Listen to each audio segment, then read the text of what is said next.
In the spotlight tonight, Democratic Senate Majority Leader Harry Reid's resiliency in the Nevada Senate race is best explained by an unemployed voter who told the Washington Post today, "I really didn't think I'd vote for Harry Reid until Sharron Engel."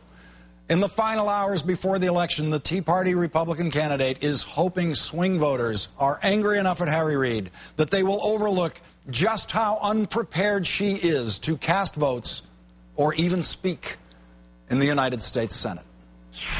If you want to be one of 100 U.S. senators that are going to be deciding on war powers and on ratifying treaties, which is what a senator has to do, you have to answer these questions. Well, certainly, and I'll answer those questions when I'm the senator.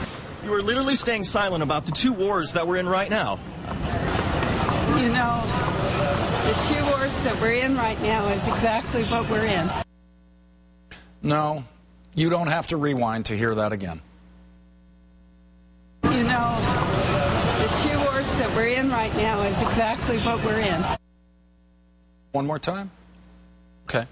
You know, the two wars that we're in right now is exactly what we're in. You know, the two wars that we're in right now is exactly what we're in. The Engel campaign has banned the local CBS affiliate who asked those questions from covering her election night victory or concession speech. Engel told Politico she didn't want to answer those questions because airport security is pretty tight. It's not a really good place to have an interview. Nor, apparently, is anywhere else in the state. Engel has been literally running away from reporters for months. Meanwhile, Reid is one of the very few candidates who has been cheered on by the First Lady. Here she is today in Las Vegas. Now, as all of you know, when it comes to serving the people of this state, Harry knows who and what he stands for, and he has never forgotten where he came from. Joining me from Nevada, Las Vegas Sun columnist and host of Face to Face on KSNV, John Ralston. John, thanks for being here tonight. Hi, Lawrence. John, you've written a column bravely predicting a Harry Reid victory. How do you get from here to Harry Reid victory? I appreciate the use of the adverb bravely. I hope people remember I'm pretty far out there on the limb on this one, Lawrence. But listen, Harry Reid, you used the word earlier. He is the most resilient politician in the history of this state. He survived a near-death experience in 1998 to a far superior candidate in John Ensign. He has a turnout machine that appears during early voting to have done its job. Out here in Nevada, probably 65% of the people have already voted.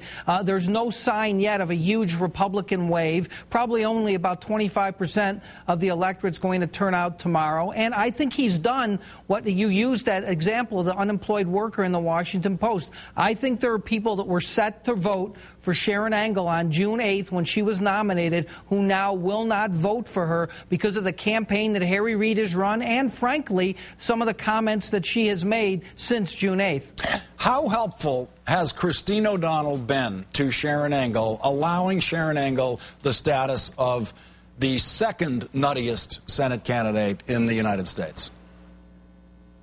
Well, I'm not sure she's going to cede that title to Christine O'Donnell, Lawrence. I think it's a photo finish. I mean, one says she's a witch, and the other one says there's Sharia law in this country. The other one says that some Hispanics look Asian. The other one says the real problem is the terrorists coming across the northern border. The other one says let's phase out Social Security and Medicare. I don't think Sharron Engel should cede anything to Christine O'Donnell. Now, are Nevada voters upset that Sharron Engel is dodging the media? I got to say, it seems like the right choice for her. I mean, she's better off, it seems to me, with a picture of her running away from the media than what happens when she actually speaks and answers one of their questions. Yeah, I mean, you played that clip 3 times. It's still hard to believe someone running for the U.S. Senate said that. Of course, it's even more amazing that she would say, I'll answer those questions after I'm a U.S. Senator. But, of course, they were presented with a problem in the Engel campaign. They could either let Sharron Engel be Sharron Engel, which is very, very problematic in terms of winning a general election, or they could play hide-and-seek and try to play hide-and-seek not just literally with her, but with some of her positions, which she took, then tried to massage, and at some point essentially said, said, well, I didn't say that, even though she apparently forgot that videotape exists and it could easily be played back. Now, in Nevada, you have this wonderful and unique none-of-the-above option on the ballot, which in the 1998 Senate race, there were over 8,000 voters picked none of the above, allowing Harry Reid to win that one with 428 votes. Will none of the above be a factor tomorrow night?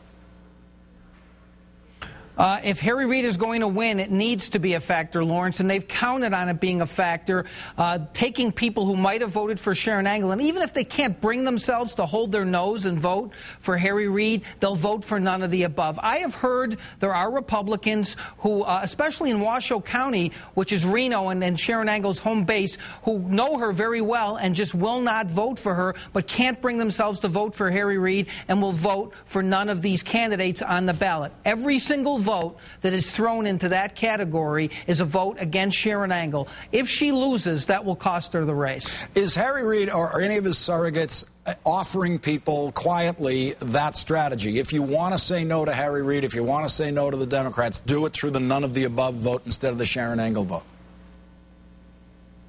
There's actually an ad that's running here, and I believe it's a Democratic Senatorial Campaign Committee ad, where a woman is actually, she's boxing and saying, I know you're angry, and you're angry at Washington, but you can't vote for Sharron Angle. It's very subtle, but the message is, I know you can't vote for Harry Reid because he embodies Washington. He's been there since 1982, but you can't possibly vote for Sharron Angle. And so the message there is, vote for none of these candidates, or remember, there are 9 choices on the ballot, Lawrence. There are 6 other candidates and none of the above. So people have a full menu to choose from when they go to the polls. John Ralston with the Las Vegas Sun and host of Face to Face, our man on the ground in Nevada. Thank you very much for your brave prediction and for joining us tonight, John.